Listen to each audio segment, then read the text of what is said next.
Welcome back to Unscripted. I'm Natalie. And I'm Paige. And this week we are doing a deep dive on none other than Miss Blake Lively, aka Blake Ellender Brown as her birth name. I'm dying to know the lore behind that. And please excuse my dog. You know, there's really no stopping her when she gets going. So if you hear her barking in the background, please excuse me. But yeah, so back to what I was asking. I don't know the lore behind Brown versus Lively because her father's last name is Lively, correct? Well, okay, I actually know this lore, and I only found it out recently because of the whole Blake Justin Baldoni thing. And I bring that up because she had just released a hair care line called Blake Brown. And everyone was like, well, why did you pick that name, Blake Brown? You're Blake Lively. And she's like, well, actually, that is my birth name. So her mother and father, so we'll give a little bit of background. They're Angelinos. They're all in the business. And her mom's name is Elaine Lively. That is her married name to her first husband. So her mom was married to another man. He passed away. They had 3 children together. And then she got remarried to Ernie Brown. They had 2 children. Among those children was Blake. So in order for the family unit to be more cohesive, Ernie Brown decided to change his name to Lively so that he could have the same name as his wife and his stepkids. And subsequently, all of his children with Elaine, so Blake and her full brother, I think his name is Eric, they go by Lively. So I don't think Blake's legal last name is Lively, and I don't think Eric's legal last name is Lively, but professionally, that's what they go by. That's actually kind of sweet. I think it's sweet, and I think there were a lot of people online, because I remember when I saw this, it's not a super common thing to happen for a man to take a woman's last name, let alone a woman's married last name, the last name of her first husband. And a lot of people in the comments sections when these videos came out that I saw maybe last year had a lot to say about it. Some people thought it was sweet. Some people thought it was a little bit odd. It is. It definitely is. It's a little unusual. I can't think of something that is inherently wrong with it off the top of my head. I think that it allowed 3 children to keep the last name of their mom. And then he also was allowed to then adopt them and keep that last name, which that is something that when you get adopted happens, whether it is because a parent has passed and a step parent, like in this case, adopts you, or foster system, etc., your birth certificate changes. And so Blake's father is probably on, for example, her sister Robin, who's known from the 80s movie Teen Witch, total cult classic, especially during the fall. But again, your birth certificate changes. And so this allowed him to be put on the birth certificate without changing that last name and all of that. And you kind of forget, by the way, that like when you get married, for example, and you're taking your husband's last name, all it really is like a legal adoption of a last name. So you can make your own last name. And I know of somebody personally in my family that actually did that with their partner. So it's interesting, you know, to make your own last name or whatever. I mean, there's people out there that do it for lots of different reasons, but it's certainly, again, like you said, it's certainly not common or something you hear a lot about or societally is like encouraged or discouraged. It's just not something we think about. We don't think about men and their names when they get married. We just don't. No. And, you know, I was going to say, I don't know that he adopted them legally, but as you were talking, I did a quick search and he did legally adopt them. Him and Elaine got married in 1979, and then he went on to adopt the 3 older children.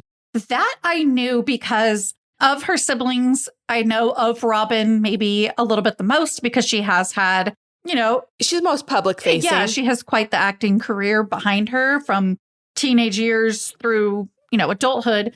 And I always wondered, like, wait, they're half, but I know it's the dad that they don't share. So I've deep dived in the past before, but yeah, the whole name change thing, I guess I either didn't compute or remember or whatever. So quite the story, honestly. And I think it is sweet that they were able to keep that like full family name. So no one feels like they're on the outs. Absolutely. I think that that is so important, especially when you're incorporating children if they want. And who knows what conversations were or were not happening in the home about it. Maybe it was a family decision. Maybe it was a parental decision. Who knows? But maybe they also knew that they were going to have 2 more children together and that was another bonus. It's like, look, yeah, these siblings may, genetically be half, but like we're raising them as siblings. A sibling is a sibling is a sibling. And I know that there are a lot of families that may have half siblings, or perhaps they are only half siblings, the way their family came together. And to them, right, there's no differentiation. That is, a sibling is a sibling is a sibling, and which I totally agree with and understand. So I think that this just really created a great foundation. And I think you're right. Like, different family dynamics may call for a different setup, but it sounds like because, the 3 older kids' father passed away and they all grew up in the same household and they all shared the same mom, it really did feel like there was no differentiation between half siblings and full siblings. They're just siblings. And nobody had to let that name go of somebody they loved who passed. And I don't even begin to understand creating a family after somebody has lost a prior spouse. There's probably just a lot of work and things that, right, those of us who did not create a family after losing a spouse or with somebody who has lost a spouse would not even begin to understand. So how special that the children at the time didn't have to lose that part of their identity or their mom, and it did not have to make such a harsh decision and like a one last living piece of this man who passed that I know nothing about. He could have been horrific for all I know, but hopefully he wasn't. He must not have been for them to all keep his name, because another option would have been that they all take the name Brown. That's right. And they didn't choose to do that. As we're like talking about Blake and her siblings, obviously you mentioned Robin, who is probably one of the more famous ones out of the brood of 5 kids besides Blake. But I do want to mention the other ones as well. So she has the 3 siblings. So we have Lori Lively, Robin Lively, Jason Lively from her mom's first marriage. And they're all quite a bit older. Yes, there's an age gap there between the first 3 kids and the second set of 2 kids. And then she has her brother, Eric Lively, from her mom and dad. And I did sort of mention that they all are in the entertainment industry. That's like the family career. That's what everyone does in this family. Like, the mom was a talent scout. Her dad is a director, among other things. I believe she appeared at the age of 10 in his directorial debut. And her, her older siblings as well were also very, very much in the acting field. In fact, I believe one of them was the reason she was first seen by an agent, because he asked, like, hey, do you mind, taking a look at my sister or representing her? And then she also went along with her parents when they were teaching acting classes. She would go rather than stay home with a babysitter. And so she really was immersed in this world and this culture from, diapers on. Her sister Lori has been active since 1979. So that's 8 years before Blake was born. So this was in the family for so long. It doesn't surprise me that the kind of Nepo baby status, if you will, kind of launched this career. Now, my first introduction to Miss Blake, who was born in August of 1987, was when she was a teenager. And I'm pretty sure her dad had something to do with this movie. Again, we've talked about nepotism a lot, but it always enters the chat. We never say just because somebody's a Nepo baby that they're not good at what they do. It just means that they got in the room where you needed to be to even get that opportunity. Okay, that being said, we won't harp on that for this episode. But all that to say, Sisterhood of the Traveling Pants was that first movie that I was like, who is this girl? Like, who is that? I've never seen her before, because it was similar aged actresses. So I took an interest in like, hey, who are my girls here? And I had read the book and all the things. But yeah, I mean, I didn't think she was the greatest actress in that movie. I still don't think she's the strongest actress that's out there personally. But I'm pretty sure, again, that he had something to do with her, like, kind of get in the room to get in that movie. And I think that is a movie that really kind of catapulted her career too, in my opinion.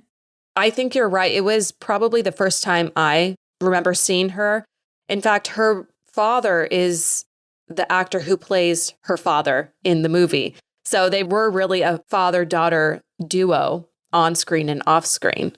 I did not even clock that because I don't like exactly know what he looks like off the top of my head. Obviously, for looking at this episode and as we've chatted, I've pulled up pictures, but I did not clock that looking at his picture. But it probably is. I have not seen that movie in so long. Couldn't even tell you. It's probably been 20 years.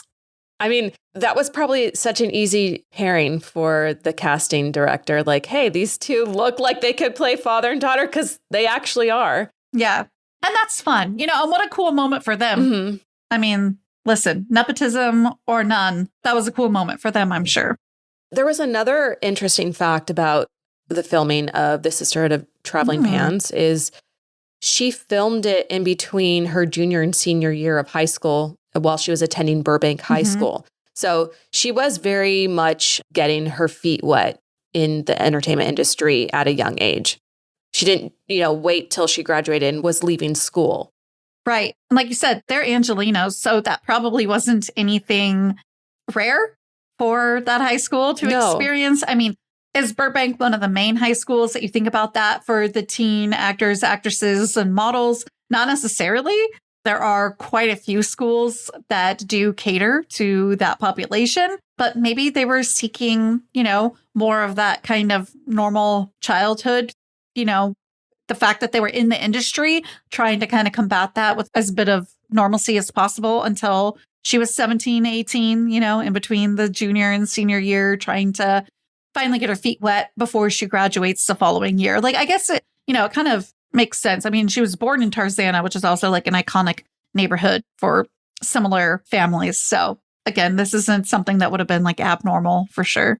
It seems to have been a formative experience for her because not only was it her first real film where she had one of the bigger roles, but she's still very much in friendship with the three other co-stars she had. So we have Amber Tamlin, American Ferrera, and Alexis Bledel, who starred alongside her in The Sisterhood of Traveling Pants. I think there were two of them, two films.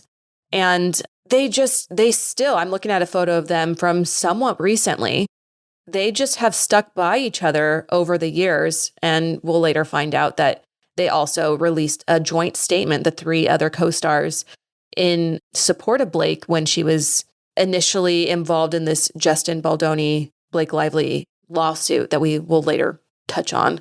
I saw a recent picture of them together as well. And I thought that was really, really cool. I mean, regardless of who you are and what you're doing, like everybody deserves that support, that group of friends, that's going to kind of back you and be your sounding board and be able to be, in private, maybe tell you if you're wrong because, we're kind of talking about Justin Baldoni case and all of the things. And there are definitely things that have come out that Ryan, Blake's husband, and Blake may or may not have kind of done that skirt ethical guidelines, if not different lies told on both sides. I mean, the case is a mess and this episode is not about that. But so it's nice that regardless of what you're going through and what you may or may not have done wrong, that you're going to have some friends on your side who, again, maybe in private, they are like, what the hell? But maybe not. Maybe it's that blind backing. I mean, again, I think everybody deserves a little bit of support there.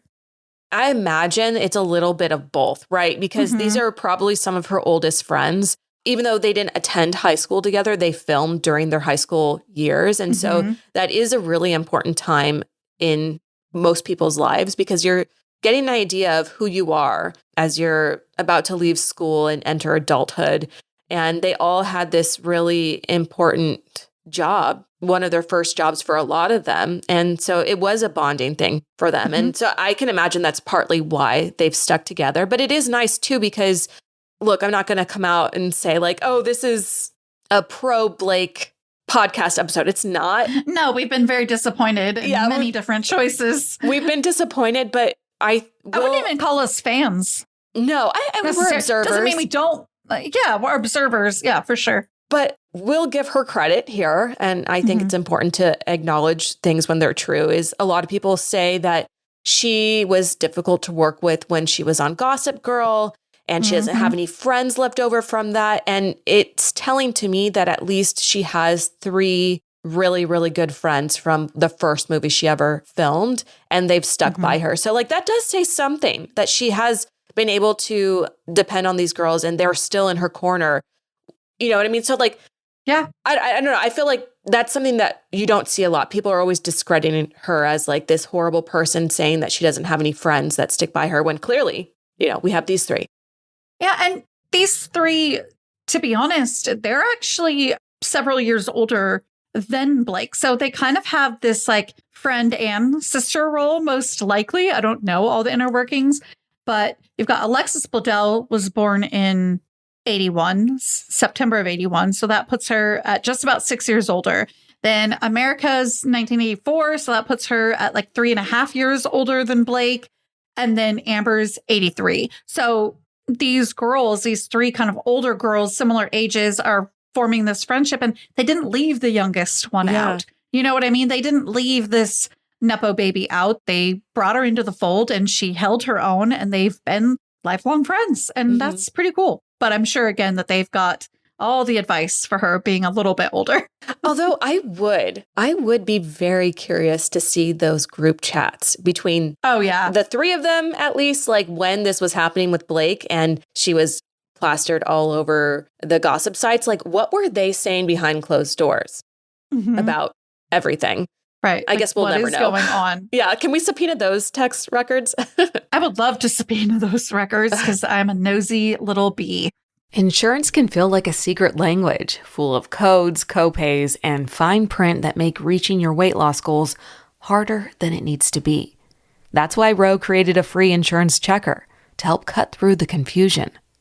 In just a few days after sharing your insurance info, you'll get a simple report showing which GLP-1 weight loss medications your plan may cover, and whether prior authorization is covered.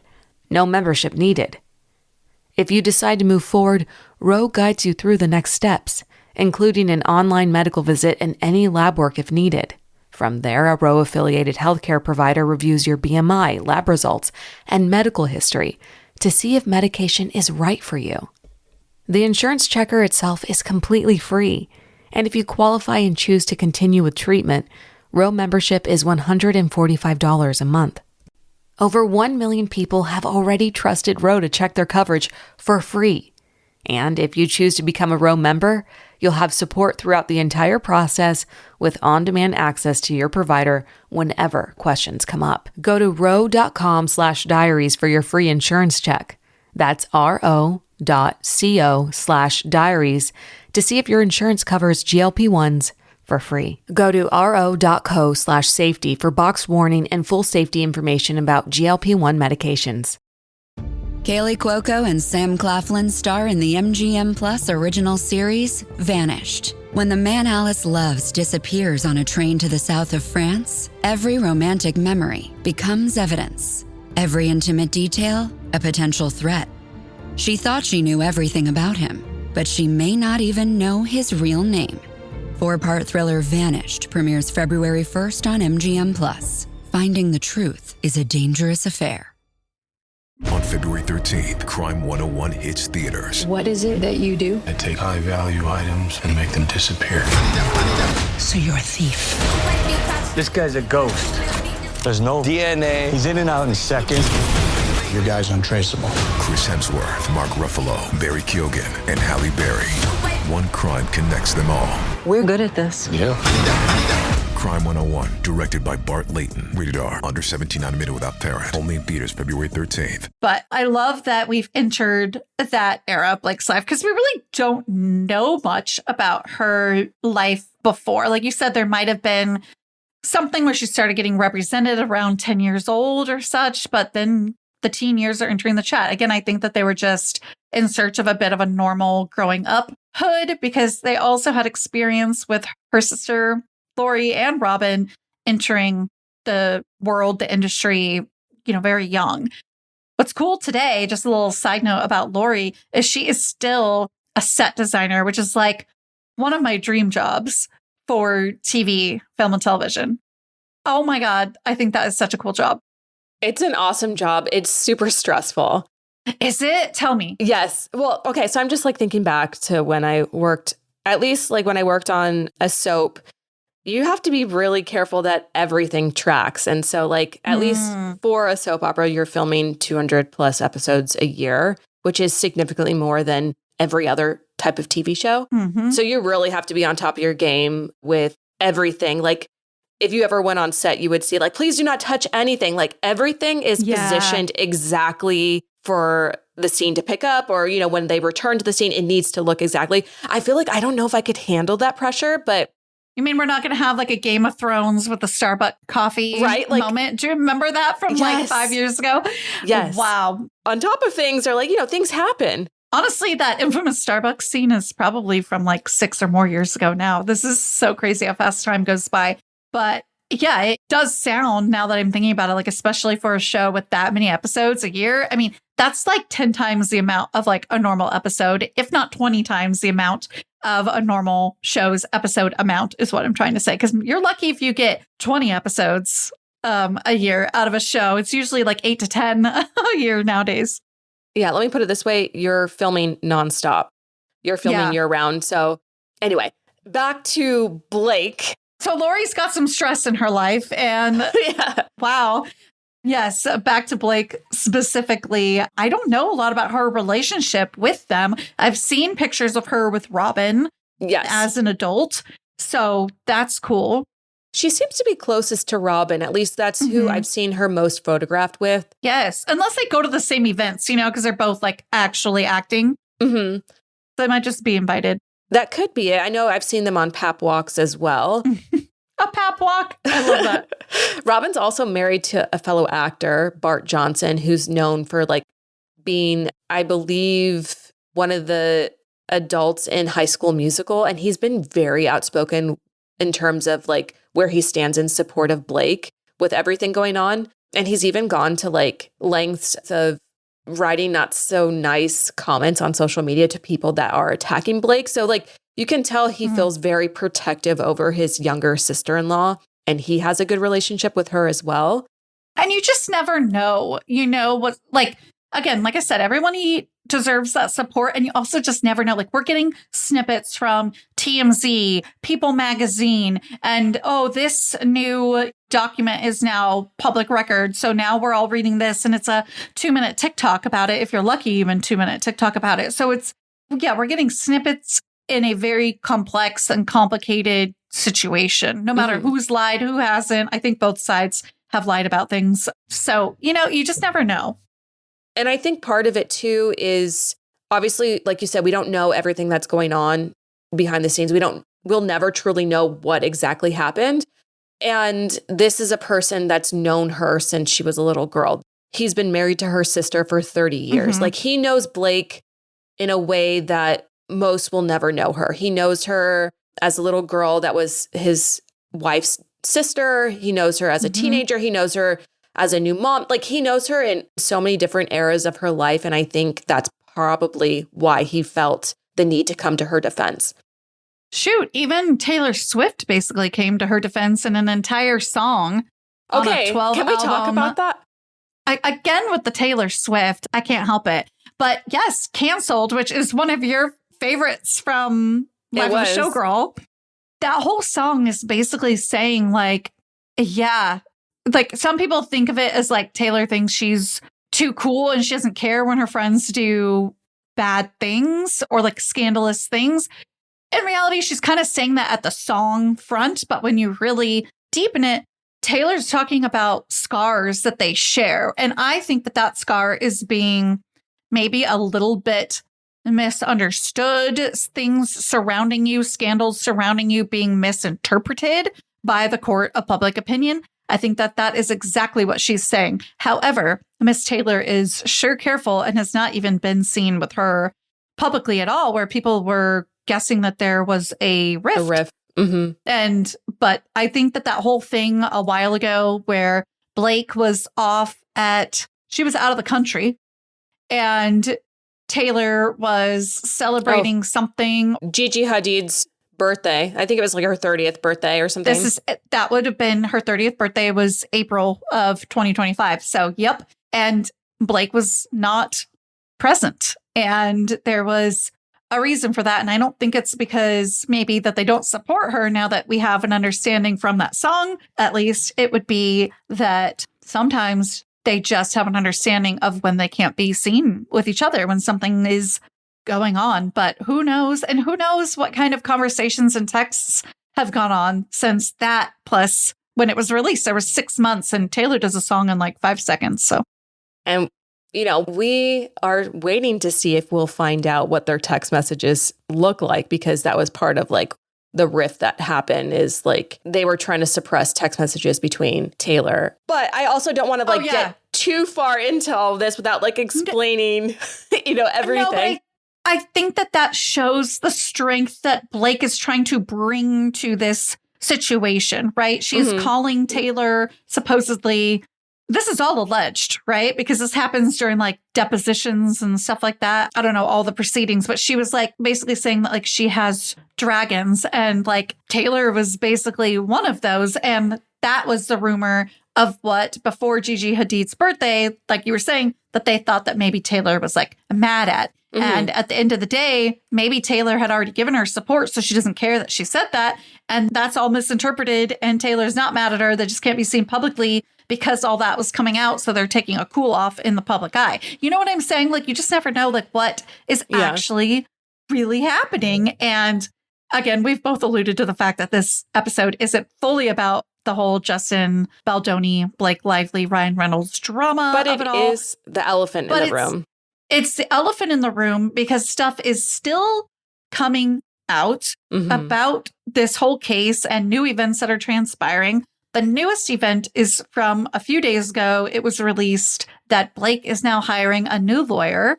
And this lawyer happens to also be connected to a very, very well-known and talked about case, a case of the victims. The lawyer, I guess I should say it this way, it's the same lawyer that's representing victims from the Epstein files in the Jeffrey Epstein case. I'm not as familiar with who all these like lawyers and legal people are, but so I don't know the lawyer's name. I'm sure if we'll like dive into one of those articles, we can find more information on them. But she's really trying to build strength in fighting for what she's fighting for. Whether she's lying about everything or not, she is searching for that strength and certainly building as much of a foundation as she can between bringing out dragons, quote unquote, like Taylor, to hiring a lawyer that is involved in a really high profile case.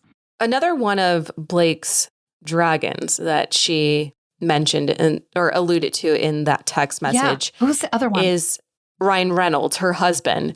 And that's something that relationship is another aspect of her life and career that's sort of converged, because we do know that they met for the first time while filming The Green Lantern, and they played love interest. And this is like a moment that I want to talk about in this deep dive, because they were both dating other people. In fact, Ryan Reynolds was married to Scarlett Johansson at this time. And, they started filming in 2010. Blake Lively was dating Penn Badgley from Gossip Girl. It was her Gossip Girl co-star. They'd been dating for a really long time. I forgot all of this lore. And I forgot all of it. There's like so many little pockets of her life and career that are so interesting to me. And then Ryan Reynolds and Scarlett Johansson separated and finalized their divorce in July of 2011. So the timeline, was there an overlap? Was there not? Is a little bit murky. We do know she and Ryan were married and she being Blake were married in 2012. So I mean, like not long after. They were hot and heavy, right? Yeah. And then like the whole getting married at a plantation, that was a big thing that would later come out. They got married at Boone Hall in South Carolina. They have since apologized for it, because I think he said something like, we didn't really understand the repercussions or the history of this place. What we saw was like this Pinterest-worthy wedding venue, but they apologized for it around 2020.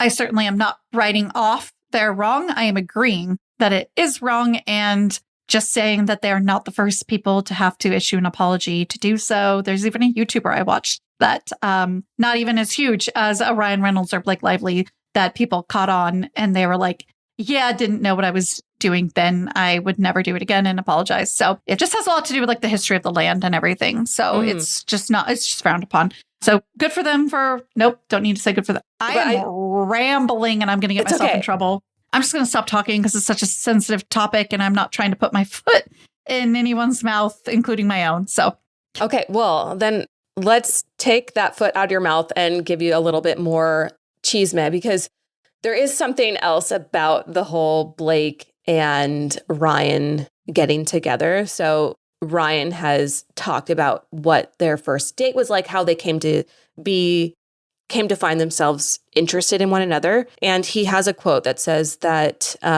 they were buddies for a long time, which I don't know, if they met in 2010 on the set of Green Lantern, how long can you be buddies for if you're already dating by 2011? That's besides the point. So he says... And married by 2012? Like, right? what? Like, okay, so you were buddies. What kind of buddies? But he goes on to explain that, this is a quote from him, about a year after Green Lantern had come and gone and we were both single, we went on a double date. She was on a date with another guy and I was on a date with another girl. And it was the most awkward date for the respective parties because we were just like fireworks coming across. And so like, even there, like the whole setup of them going on a double date with the other people is interesting. They just were like two magnets that were drawn to one another. It's interesting to me. I mean, he's almost 11 years older than her. So it's certainly interesting because there's just a lot of history and chisme there, like you said, just surrounding this relationship altogether. But I mean, hey, here they are 13 years later. And 4 kids later. And going on 14 years, truly, because it's 2026 now, with kids. And yeah, I mean, it is interesting because he's quite a bit older than her, like 11 years. But how old was she then?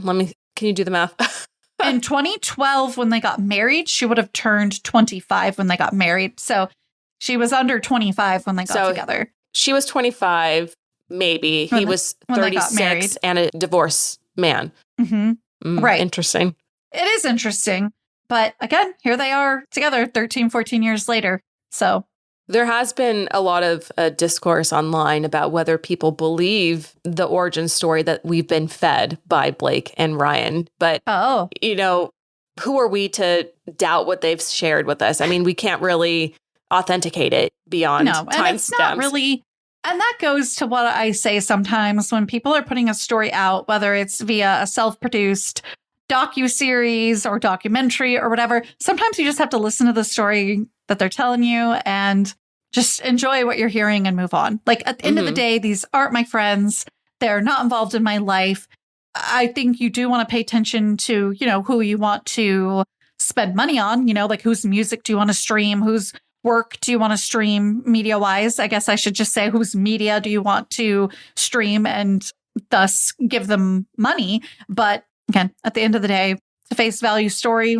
That's their story and they're sticking to it, I guess. And I think that they together have really built this empire for themselves. Mm-hmm. I don't want to give Ryan Reynolds all the credit. Obviously, they've been together for a significant amount of time at this point, but you do see him as really an entrepreneur. And I don't know if that's rubbed off on Blake or if she's always had the entrepreneurial spirit, but together they've built this massive, massive empire. He owns, or is at least part owner of a soccer team in the UK with one of the creators of It's Always Sunny in Philadelphia.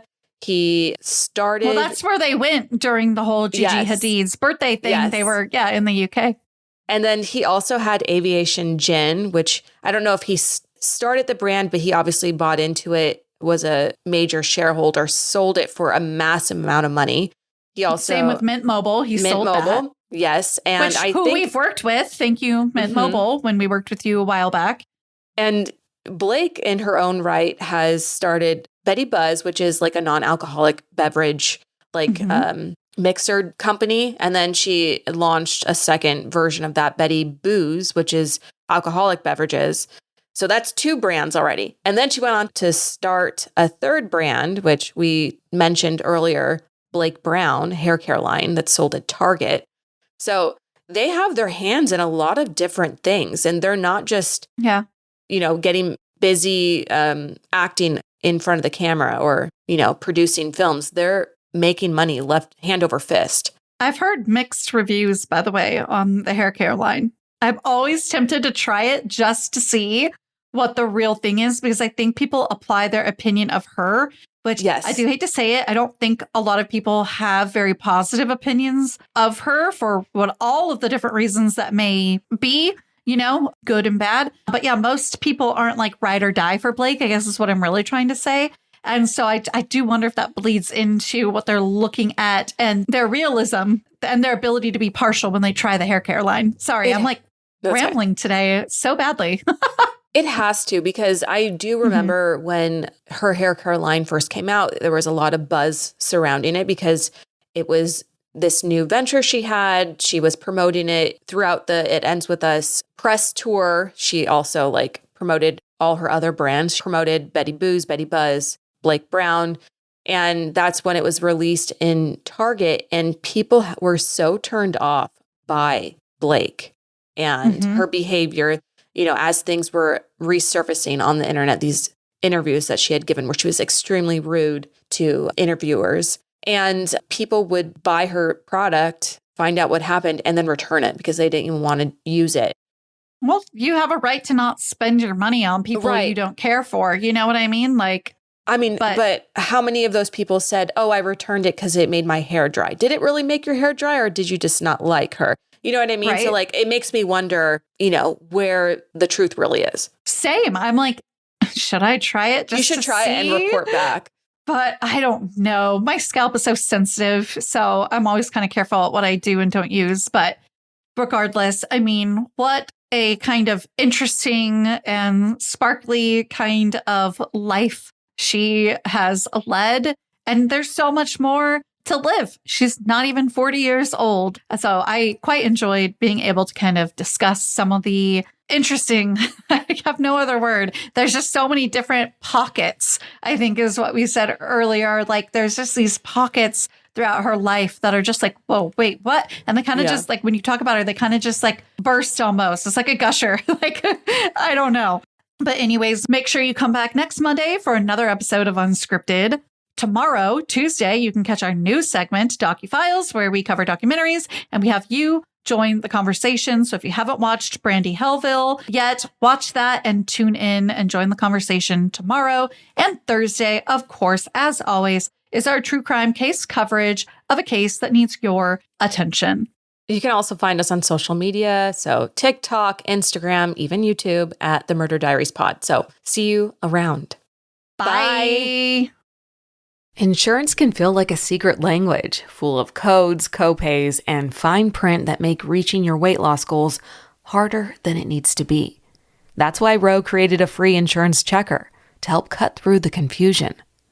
In just a few days after sharing your insurance info, you'll get a simple report showing which GLP-1 weight loss medications your plan may cover, and whether prior authorization is covered. No membership needed. If you decide to move forward, Ro guides you through the next steps, including an online medical visit and any lab work if needed. From there, a Ro-affiliated healthcare provider reviews your BMI, lab results, and medical history to see if medication is right for you. The insurance checker itself is completely free, and if you qualify and choose to continue with treatment, Ro membership is $145 a month. Over 1 million people have already trusted Ro to check their coverage for free. And if you choose to become a Ro member, you'll have support throughout the entire process with on-demand access to your provider whenever questions come up. Go to ro.com/diaries for your free insurance check. That's ro.co/diaries